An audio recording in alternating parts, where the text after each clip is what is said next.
Start by carefully measuring the width and height of the window opening where the AC window seal will be fitted. Add 2 centimetres to all 4 sides. This will be the total size of the panel. Then, measure the diameter of the exhaust hose of the portable AC and decide where you want the hole in the panel. Keep in mind the length of the hose and where you'll be placing the AC. Start by marking out the glazing clips. The spacing between the clips is 30 centimetres.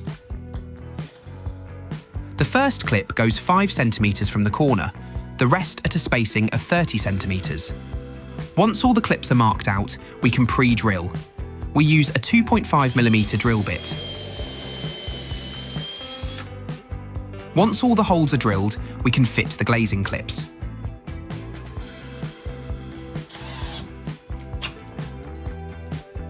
Lay the panel on a flat surface and remove the film. Apply the insulation tape along all 4 edges on the back of the panel. Open the roof window slightly so the warm air can escape later. Now remove the film from the front of the panel. Place the panel in front of the window and turn the clips a quarter turn to lock the panel in place. Now take the portable AC and place the hose into the hole in the panel. Switch the AC on. We supply the air conditioner window seal in clear and in the colours white, black and budget white.